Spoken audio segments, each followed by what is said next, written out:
Olá, queridos, a paz de Cristo Jesus, amém? Vocês estão bem? Que bom.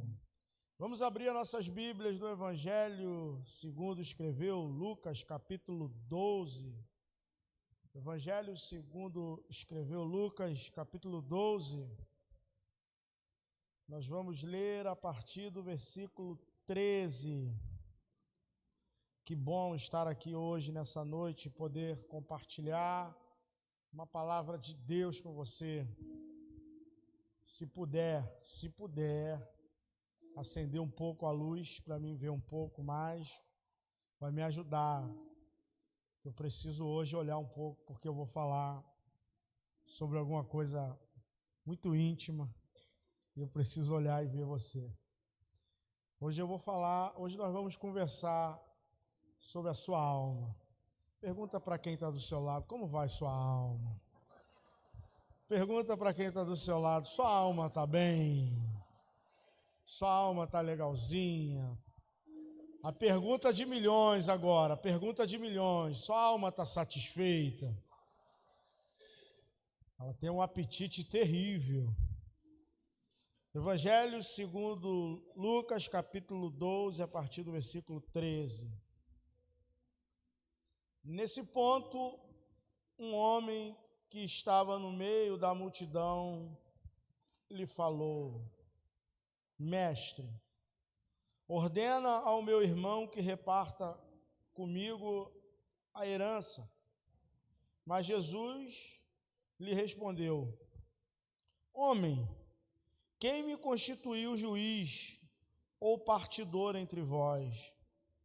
Então lhes recomendou: tende cuidado e guardai-vos de toda e qualquer avareza, porque a vida de um homem não consiste na abundância dos bens que ele possui. E lhes proferiu ainda uma parábola, dizendo: o campo de um homem rico produziu com abundância, e arrazoava consigo mesmo, dizendo: que farei, pois? Não tenho onde recolher os meus frutos. E disse: farei isto, destruirei os meus celeiros e reconstruí-los-ei maiores, e aí recolherei todo o meu produto e todos os meus bens. Então direi à minha alma, direi para quem? Direi à minha alma: tens um depósito para muitos bens, para muitos anos. Descansa, come, bebe, regala-te. Mas Deus lhe disse: louco, esta noite te pedirão a tua alma, e o que tens preparado, para quem será? Assim é o que entesoura para si mesmo e não é rico para com Deus. Ó Pai, que a tua graça nos envolva nessa noite, que a tua palavra nos inspire, nos instrua, nos confronte e nos transforme, que o teu Espírito Santo tenha o espaço necessário, que nessa noite o Senhor nos conduza a revelações sobrenaturais. Aquilo que a minha mente não pode conceber, aquilo que a minha teologia não pode conceber, aquilo que a minha capacidade não pode conceber, aquilo que nós não podemos conceber, que o Espírito Santo nos alinhe à eternidade, em nome de Jesus. Amém. Meus irmãos, eu tenho sido profundamente confrontado com esse texto há algumas semanas, e eu decidi compartilhar com vocês hoje. Quero falar hoje sobre a sua alma, sobre a saciedade da alma.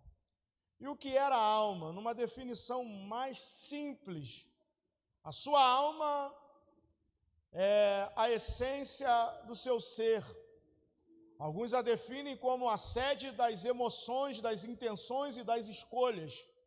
É aquilo que alguns chamam de o seu eu interior. O seu corpo é a casa onde a sua alma reside, mas é a sua alma que determina as suas escolhas, suas emoções. A sua alma possui uma necessidade suprema. A sua alma, o salmista descreve com propriedade o que a alma deseja. Ele diz: a minha alma tem sede de ti, ó Deus. A sua alma é faminta. Diga comigo, a minha alma é faminta. E de fome eu entendo. Haja visto o meu biotipo. Mas a fome da alma é muito maior do que a fome do seu corpo. A sede da alma, a saciedade, o desejo de ser saciada é muito grande. Porém, a despeito da grande fome que a sua alma sente, ela é insaciável com qualquer outro tipo de alimento que você ofereça para ela, porque a alma só se sacia com um alimento. E o salmista responde qual é o alimento da alma. Ele diz: assim como a corça anseia pela corrente das águas, a minha alma tem sede de ti. A sua alma sedenta, faminta, só pode ser satisfeita plenamente com a presença de Deus. Quando Deus cria o homem lá no Éden, lá no início, quando ele faz aquele boneco de argila, de barro informe, e sopra nas suas narinas, ele lhe dá muito mais do que o fôlego de vida. Ele lhe dá muito mais, ele lhe faz muito mais do que a alma vivente. O sopro que Deus coloca dentro do homem, põe nesse indivíduo um dispositivo. Eu estou usando uma linguagem metafórica para você entender. O sopro de Deus dentro do homem coloca dentro do homem um dispositivo que o conecta a ele. Portanto, a sua alma, ela só pode ser plenamente satisfeita com a presença de Deus. E nós estamos vivendo um avivamento sobre isso, e eu vou falar daqui a pouco. Haja vista a nossa sinologia. A gente está vivendo um avivamento da nossa sinologia. Tem tanta gente falando coisas horríveis da igreja brasileira, e ela tem muitas rotas a serem corrigidas, mas depois de um grande período negro na inologia gospel brasileira, a gente está tendo um avivamento de boas músicas. A gente está tendo, embora musicalmente, tecnicamente, do ponto de vista técnico, o worship foi muito questionado por conta de ser uma música fácil. O músico não gosta de tocar porque só tem 3 notas. Mas o worship não é música, o worship é resgate de um anseio. O worshipeiro não pede nada, só entrega. O worshipeiro vem para a mesa vazio, com fome. O worshipeiro é alguém que já descobriu que a sua alma tem uma fome, uma sede, e ela só pode ser suprida pela presença de Deus. É por isso que ele canta: eu vaguei no mundo afora, mas não tinha nada para saciar minha alma lá. Eu estou sendo sacudido pela presença hoje. Eu não sei se eu estou sensível demais, mas eu estou sentindo muito a presença de Deus. Um culto como esse aqui na Vinde é um banquete para a sua alma. Desculpa, querido, aqui você não vai ouvir sobre a vitória com sabor de mel, sobre a chave da tua nova casa, sobre a tua vida financeira que vai prosperar, mas aqui tem cura para tua alma. Você acredita nisso?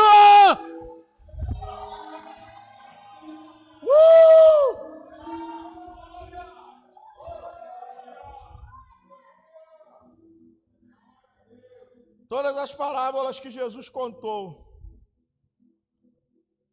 sempre vem em resposta a uma pergunta ou algum princípio que ele quer elucidar. Jesus nunca contou uma parábola aleatória. E um princípio hermenêutico muito sério é que nenhuma parábola pode ser interpretada à luz dela mesma. Nenhuma parábola, e eu tenho aqui jovens pregadores, está aí o Marlon, um aspirante a pregador. Aí, ó, dando uma moral, tá vendo? Uma saudação para começar o culto, 45 tópicos. E glória a Deus pelos jovens pregadores da Vinde. Estava vendo aqui o Netinho. Nós estamos forjando uma geração que vai ser melhor do que a nossa. Aqui não é igreja de coronel, não. Isso aqui é casa de paternidade. E princípio para os jovens pregadores que aqui estão, os ministros, jovens. Você não tira a aplicação de parábola. Essa parábola me ensina 5 lições. Isso é heresia. Parábola só tem a aplicação que Jesus deu para ela. O significado da parábola não é o que o pregador quer dizer que ela tem, é o que Jesus diz que tem. Toda vez que você vê alguém interpretando e aplicando uma parábola, ali está um herege, que ao invés de ser um exegeta, é um exegegue. Toda parábola só pode ser interpretada à luz do que Jesus disse que ela quer dizer. Esse texto conta uma parábola, eu vou chegar nela, mas ele está dentro do seguinte contexto. Jesus está pregando para a multidão. Nessa fase do ministério de Jesus, ele já tem uma certa popularidade, ele já arrebanha multidões, e se você voltar para o início do capítulo, o texto vai dizer que haviam miríades de pessoas, ou seja, uma multidão, milhares e milhares de pessoas. E um homem consegue romper aquela multidão e falar com Jesus. E falar com Jesus nessa altura do seu ministério é um grande privilégio. Haja visto a quantidade de pessoas que cercam Jesus. Mas esse homem consegue. E na rica oportunidade que ele tem,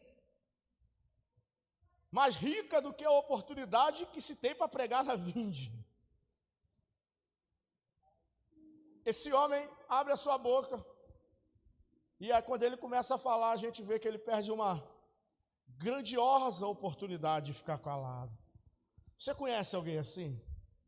Que tem oportunidade de ficar calado, mas sempre rejeita? Às vezes o teu silêncio é o mais inteligente que você pode produzir. Outro dia eu e o Maxwell estávamos dentro de um carro, e nós estávamos conversando sobre isso com alguém que tem muita dificuldade de ficar calado. E a gente disse, a melhor coisa que você está, quando está diante de mentores, de mestres, é ficar calado. Esse homem não entendeu isso, e aí ele decide falar, e Jesus ouve. E ele diz, Senhor, eu estou com um problema. Eu recebi uma herança, e o meu irmão não quer dividir ela comigo.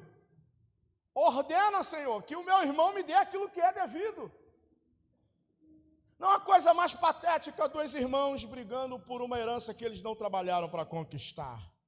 Se você está aqui e está em batalha judicial com algum dos seus irmãos ou parente por um bem que você não conquistou, eu preciso te dizer, você precisa nascer de novo. Se você está dividindo a tua família, a tua casa, se você está rompendo alianças por causa de bens dessa terra, eu preciso te dizer, você não entendeu o Evangelho. E Jesus corta ele, mas vê a oportunidade de falar sobre um princípio poderoso, de falar sobre a alma. Jesus disse, eu não fui constituído juiz ou partidor entre vocês, porém, aproveitando que nós estamos nesse assunto, cuidado, eu vou encontrar aqui o versículo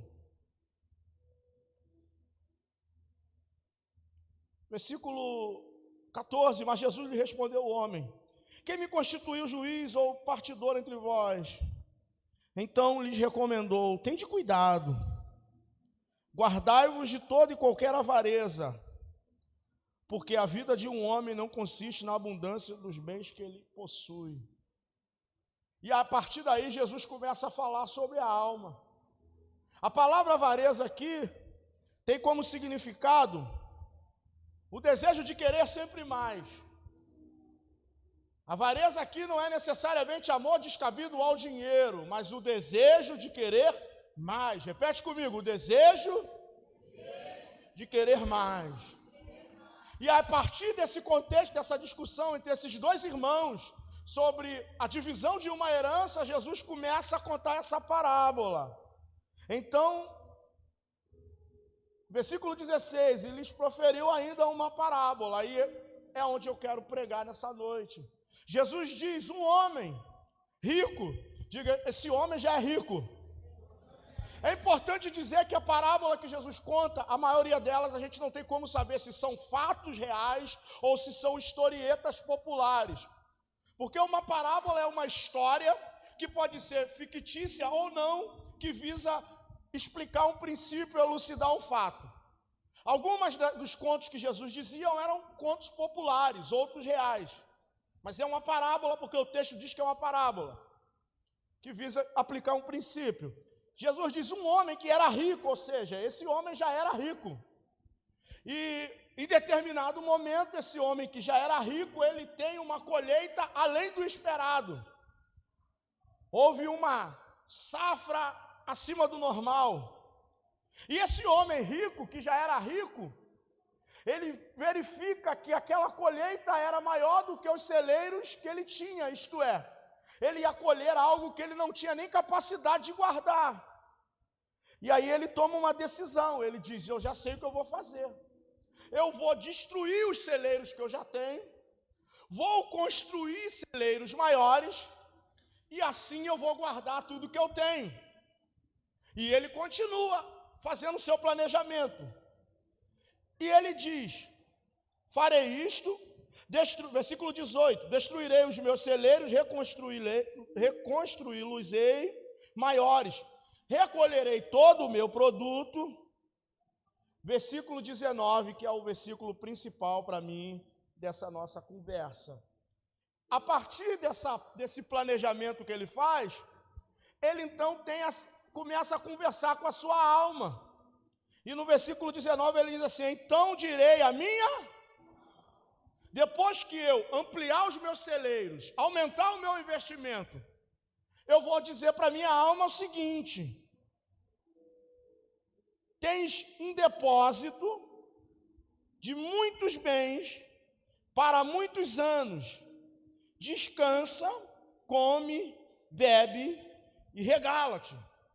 Ou seja, depois que eu fizer esse investimento que vai me levar para um outro patamar de riqueza, eu poderei saciar a minha alma dizendo, você agora tem muitos bens para muitos anos.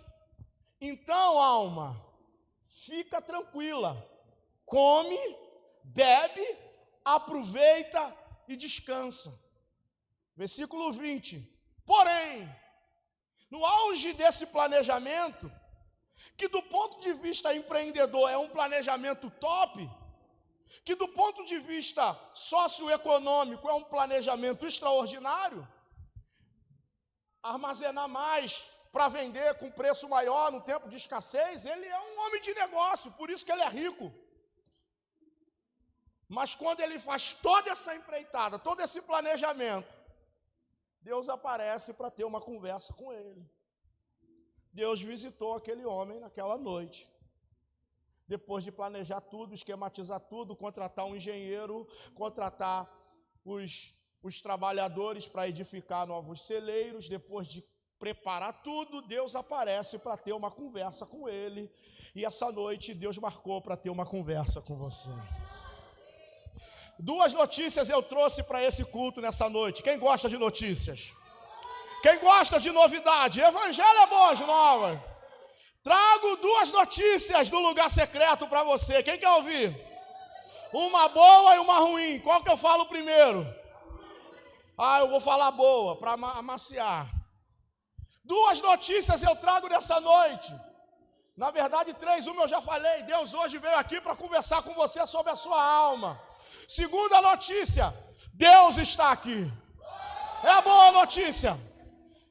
Deus está aqui.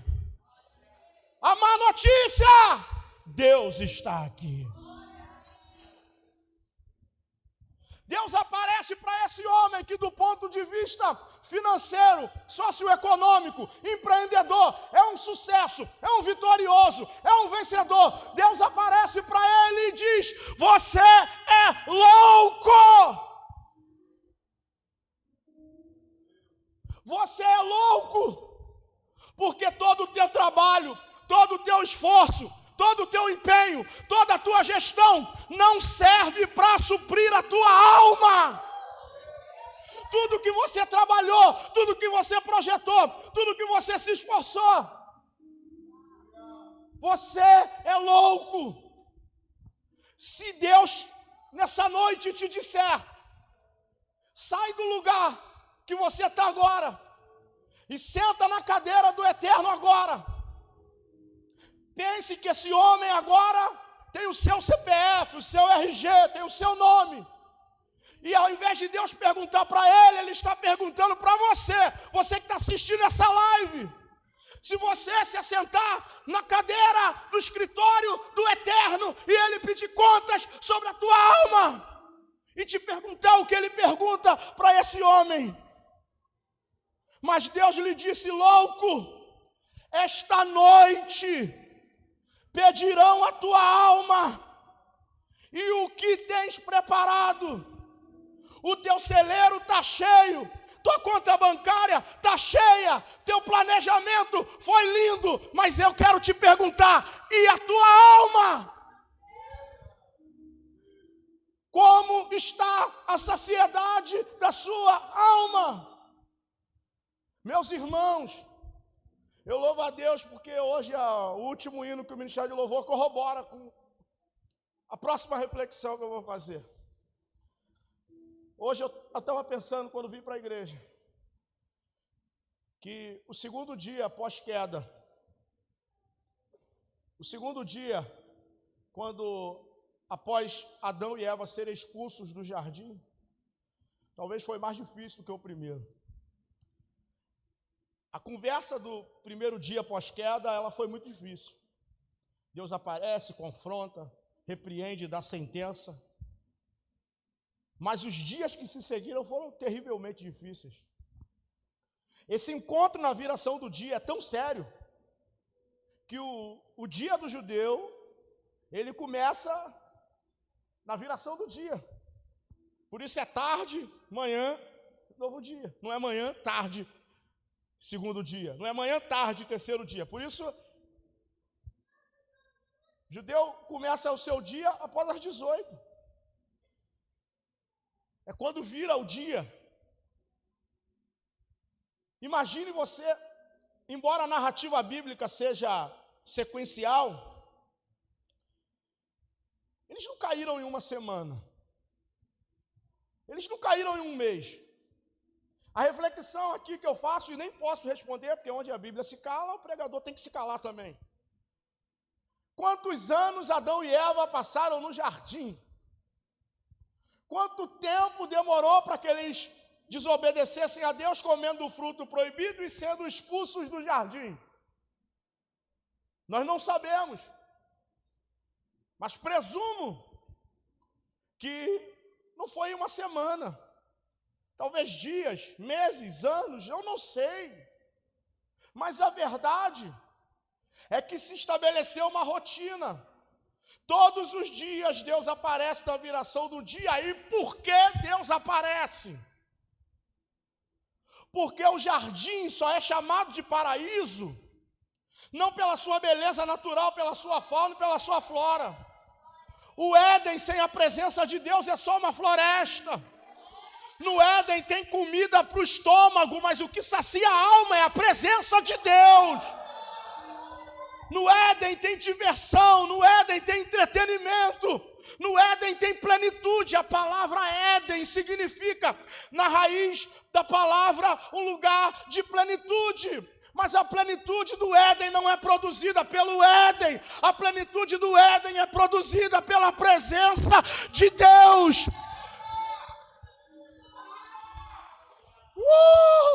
Deus não vai ao jardim na viração do dia porque não tem o que fazer. Deus não vai ao jardim para dar instrução apenas. Deus vai ao jardim porque a alma vivente que lá habita só se alimenta dele, da presença dele.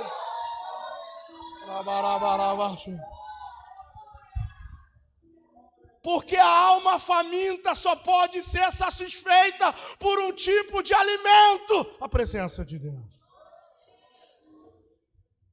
E por isso é que eu digo que os dias seguintes, os dias que se seguiram ao pecado são terríveis, porque ele já está na rotina, biologicamente já está impregnado nele, o seu relógio biológico já comunica para ele.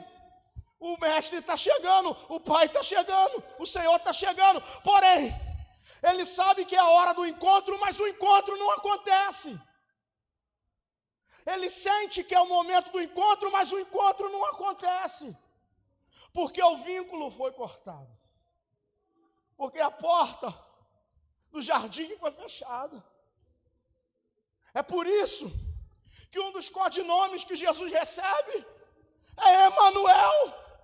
Porque a vinda de Jesus é a reconexão que o Éden se rompeu. A porta que se fechou no Éden se reabriu no Calvário. Por isso o seu nome é Emanuel. Deus está conosco. Deus está conosco. A busca do ser humano pela saciedade de sua alma é o dilema que o Evangelho resolve. Se a gente fosse discorrer todos os encontros de Jesus, e nós estamos fazendo uma live, eu, Maxwell e o Bruno Albino, todos os dias a gente está falando sobre os encontros de Jesus. Assiste lá. De vez em quando a gente dá uma tretada. Quase todo dia. Mas está sendo legal. Se a gente fosse falar em todos os encontros de Jesus, cujo assunto é a saciedade da alma, daria para a gente pregar uma série aqui sobre saciedade da alma. Um encontro de Jesus, por exemplo, com a mulher samaritana, ela pensa que o tema é a água. E Jesus, pedagogicamente, fala de água porque a água é universal. O rico tem sede, o pobre tem sede, o adulto tem sede, a criança tem sede, o americano tem sede, o brasileiro tem sede. Assim como a sede é um tema universal, o anseio da alma, a saciedade da alma é universal. E assim como a água sacia qualquer pessoa, o evangelho sacia qualquer pessoa. Ela pensa que a conversa é sobre água, mas Jesus diz, qualquer que beber dessa água terrena que você está buscando aí, vai voltar a ter sede. Ah, mas eu tenho uma água que vai gerar uma fonte na tua alma.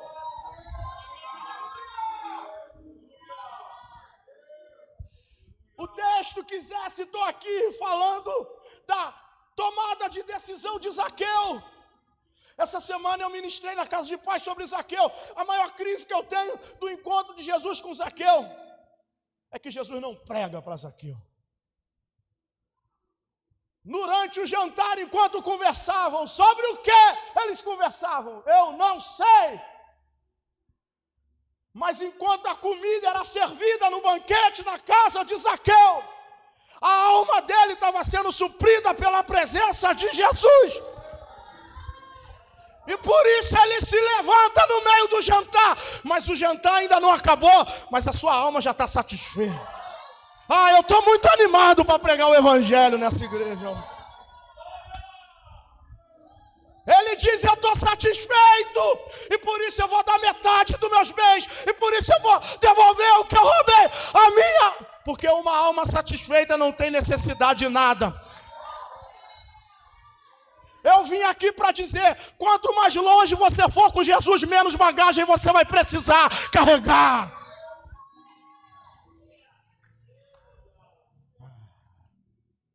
Esse homem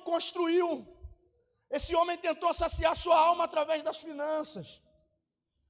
E quais as iniciativas que os homens do nosso tempo estão empreendendo para saciar sua alma. E aqui caminhamos para o final. Dentre todas elas, a moeda mais comum que tem sido utilizada para saciar a alma se chama experiência. Diga comigo, experiência. As pessoas, dependendo da sua condição financeira, estão dispostas a pagar caro por experiências. Pergunto a vocês, o que aqueles milionários estavam procurando no fundo do oceano ao tentar revisitar o Titanic naquele submarino? Diga para quem está do seu lado, experiência. O mercado do entretenimento é o que mais cresce no mundo. A indústria mais próspera do mundo é o entretenimento. Pessoas de todas as classes sociais, etnias, idades e culturas pagam caro para viverem experiências satisfatórias.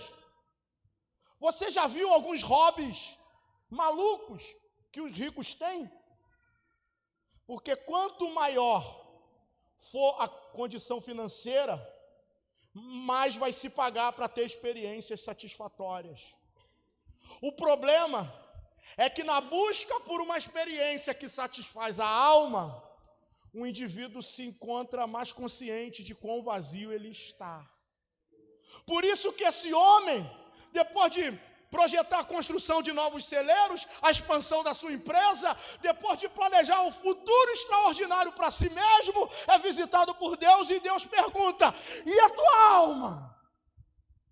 Aquilo que o homem pós-moderno chama de hobby, muitas vezes é iniciativa humana para satisfazer sua alma. A mulher samaritana se resolvia através de relacionamentos. Ela já se casou várias vezes, mas não encontrou a plenitude. É um ponto nevrálgico, por isso Jesus toca nele. Zaqueu se satisfaz através do dinheiro, é um ponto nevrálgico, por isso Jesus cura ele. Esse homem se satisfaz através do investimento. E a Bíblia é um livro agropastoril, por isso a gente está falando de investimento em lavoura, em fruto.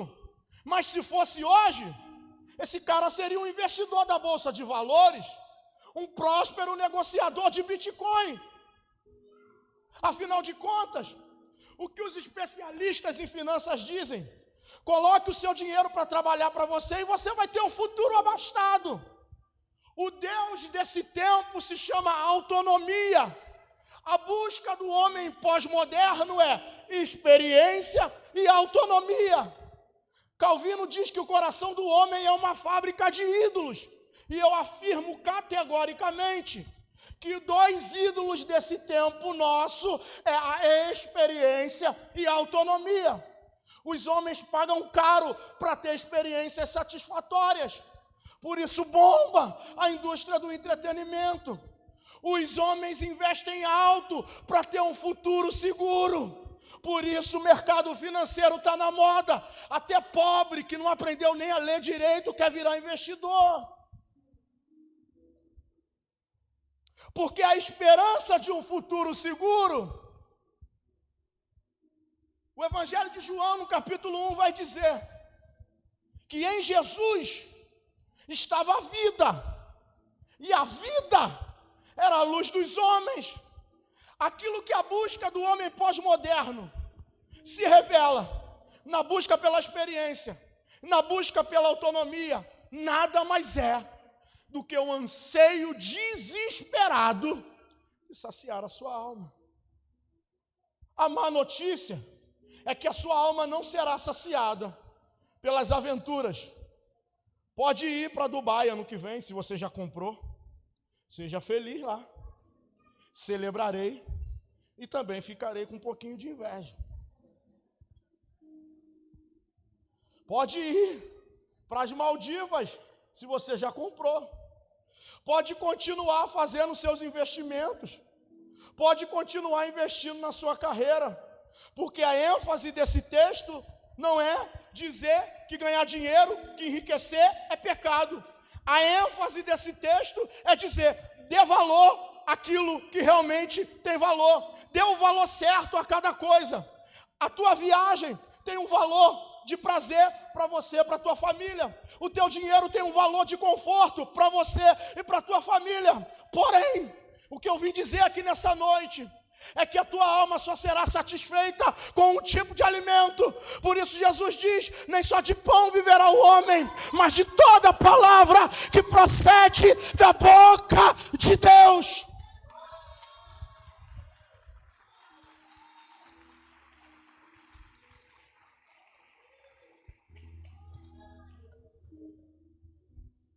O grito da nossa era é, se satisfaça. O grito da nossa era é, se realize. O grito da nossa era é, olhe para você mesmo, viva a sua vida, se perceba, se resolva. Mas eu quero te dizer, esse é o grito que vem direto do ventre do inferno. Porque o grito do evangelho é, quem quiser ganhar a sua vida vai perder, mas quem quiser perder a sua vida vai ganhar.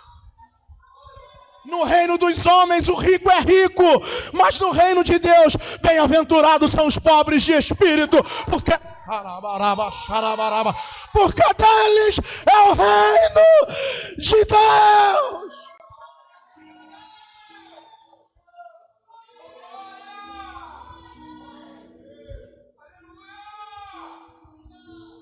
O evangelho é uma boa notícia. O evangelho é... Fala para quem está no céu, o evangelho é uma boa notícia. Mas para ter uma boa notícia, é preciso ter um cenário adverso. Como saber se a notícia é boa, se não há um cenário ruim? Explico. Querido, eu estou muito animado hoje. Foi o tempo que o Maxwell me botou na geladeira. Não é não, irmão. Eu que não podia, tá? Deixa eu dizer para você. Só há notícia boa se houver um cenário ruim. A notícia boa para alguém que estava doente é que ele foi curado. Mas a notícia boa da cura só foi notícia boa porque houve um cenário de doença. A notícia boa da provisão só é uma notícia boa porque houve a escassez. Entenda que se o evangelho é boa notícia, é porque havia um cenário ruim. Para a notícia ser boa, precisa ter uma má notícia, porque senão a gente não diferencia uma da outra. Por que o evangelho é uma boa notícia? Só faz sentido o evangelho ser boa notícia se a gente entender a má notícia. Eu vou falar da boa notícia daqui a 3 minutos, porque eu só tenho 6. Então 3 para cada. Eu vou falar da boa notícia, mas eu preciso falar da má notícia. Porque só celebra a liberdade quem se viu preso. Só celebra a cura quem se viu doente. Qual que é o problema desse tempo? As pessoas estão com a alma adoecida e raquítica, inclusive dentro da igreja, porque a má notícia saiu do cerne da nossa pregação. A má notícia é que o relacionamento entre Deus e o homem, com o nosso pai Adão, foi interrompido a partir do pecado. A má notícia é que o vínculo que fazia possível esse relacionamento foi quebrado. A má notícia é que Deus é santo e justo, e você é um miserável pecador. A má notícia é que você está condenado ao inferno, porque todos pecaram e destituídos, isto é, afastados foram da glória de Deus. A má notícia é que, embora o inferno ande ausente das pregações, não faz sentido o céu se a gente não entender o inferno. Disseram para nós que o inferno só é inferno porque Deus não está lá. É mentira. O inferno é o inferno porque Deus está lá. O inferno é a ira de Deus manifesta. A má notícia é: Deus está irado e você está perdido. A má notícia é: Deus odeia o pecado e também odeia o pecador. Ensinaram para nós que Deus odeia o pecado, mas ama o pecador. Ele odeia o pecado pecado e odeia o pecador, porque Deus é santo. A má notícia, querido, é que você está perdido. E a prova que você está perdido se revela no tanto que você tem buscado para saciar a tua alma e continua vazio. Alguns aqui têm buscado no sexo, outros têm buscado na droga. Você já casou 3 vezes e continua vazio. Você não precisa mudar de casamento, você precisa mudar de vida.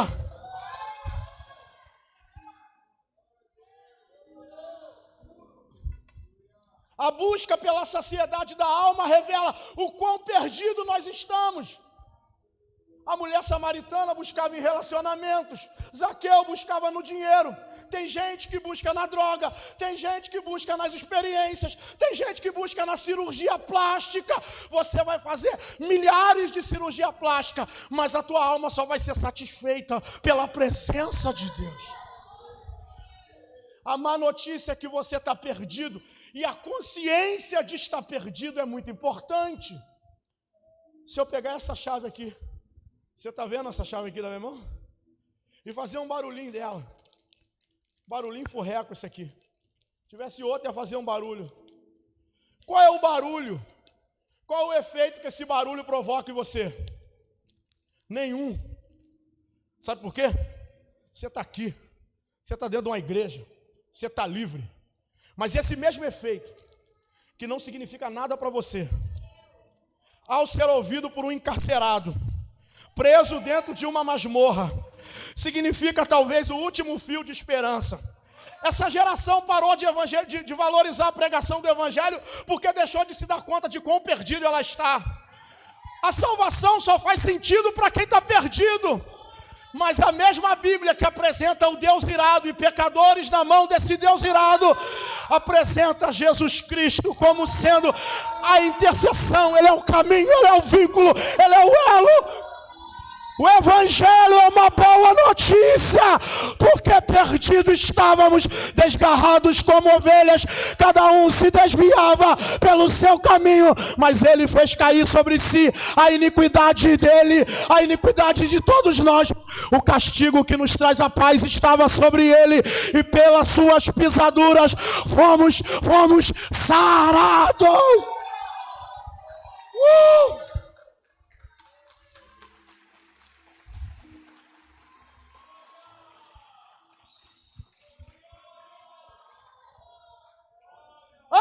Esse é o Evangelho, senhoras e senhores. O Evangelho só faz sentido para quem é pecador. O Evangelho só faz sentido para quem está perdido. O Evangelho só faz sentido para quem se vê condenado.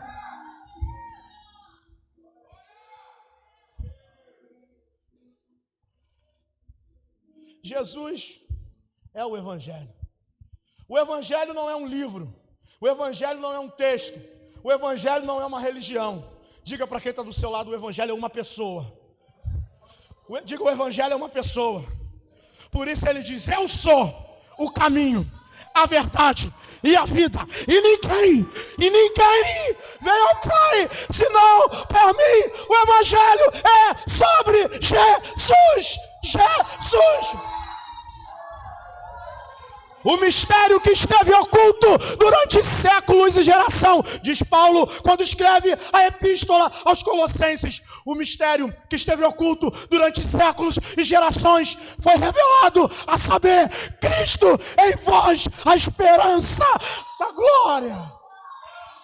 Porque Ele nos transportou do reino das trevas para o reino do Filho do seu amor.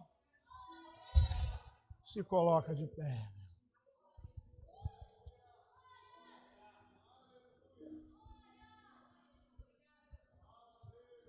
É por isso que quando Paulo chega em Roma, eu estou apaixonado pelo Evangelho de Romanos. Pela epístola aos Romanos, que é o Evangelho. É o proto-evangelho. Quando Paulo vai para Roma, aquela capital, aquela megalópole poderosa, rica, vitoriosa, ele não tem nada para oferecer. O Evangelho não faz o menor sentido do ponto de vista racional. em Roma. Porque tudo que Roma valoriza, o Evangelho despreza. Roma valoriza a conquista. Roma valoriza a vitória na guerra. Mas o Deus do cristianismo não é um general que conduz o seu exército em vitória, mas é um cordeiro que se sacrifica pelos pecadores. Quando Paulo vai a Roma, Romanos capítulo 1, versículo 16, ele sabe que do ponto de vista racional não faz o menor sentido o evangelho em Roma. Mas ele sabe que o evangelho é a única resposta que pode saciar a fome da alma. Por isso ele diz a Roma: eu não me envergonho do evangelho, porque o evangelho é o poder de Deus. Ah, senhoras e senhores, eu não sei qual tem sido a sua busca, eu não sei qual tem sido a sua peregrinação, eu não sei qual tem sido os esforços que você tem feito para saciar a sua alma. Talvez você tenha buscado saciedade em aventuras, em experiências, no dinheiro, em relacionamentos afetivos ou homoafetivos. Talvez você tenha buscado a saciedade da sua alma na drogadição. Talvez você tenha buscado a saciedade da sua alma na religião. E nenhuma igreja que você vai, você consegue ficar nela, porque você está querendo saciar com a igreja aquilo que só o evangelho pode saciar. Talvez você buscou no ministério, talvez você buscou na carreira ministerial, mas quanto mais você peregrinava, mais vazio você se sentia. Essa é a má notícia. A boa notícia, essa é a noite para Deus mudar a tua vida. A tua busca termina. A tua busca termina hoje. A tua busca terminou hoje. Fala para 3 pessoas pelo menos. Fala para 3 pessoas pelo menos. A sua busca termina hoje. A sua busca terminou. Sua peregrinação terminou hoje. Por isso Jesus diz: eu vim para que vocês tenham vida e vida satisfeita e vida com abundância. Vida zoe. A sua busca termina hoje. Por quê, pastor? Eu encontrei Jesus? Eu vou encontrar Jesus? Cara, eu tô muito ativado. Não. Você não vai encontrar Jesus. Você nem capacidade disso tem. Sua busca não termina hoje porque você vai encontrar Jesus. Sua busca termina hoje, eu estou com peso profético aqui, porque Jesus encontrou você. Não é a Samaria que vai até Jesus, é Jesus que vai a Samaria. Ah, vinde hoje à noite, que o amado da nossa alma nos encontrou. Jesus encontrou você hoje, no meio da tua crise existencial, no meio da tua busca, no meio da tua jornada, no meio da tua depressão, no meio da tua depressão, no meio da tua compulsão, no meio da tua perdição. A luz brilhou. Jesus encontrou você hoje. Jesus encontrou você hoje. Eu não sei para quem que eu vim pregar hoje, mas Jesus encontrou você. Se você quer receber o encontro de Jesus, se você quer ser abraçado por Jesus, sai do seu lugar, meu irmão. Vem aqui para o altar nessa noite. Vem aqui para o altar. Não importa quão perdido você esteve, não importa quão longe você esteja, não importa quanto você tenha vagado, Jesus te encontrou hoje. Jesus te encontrou hoje. Se é verdade, se faz sentido para você, sai do seu lugar e venha para o altar agora.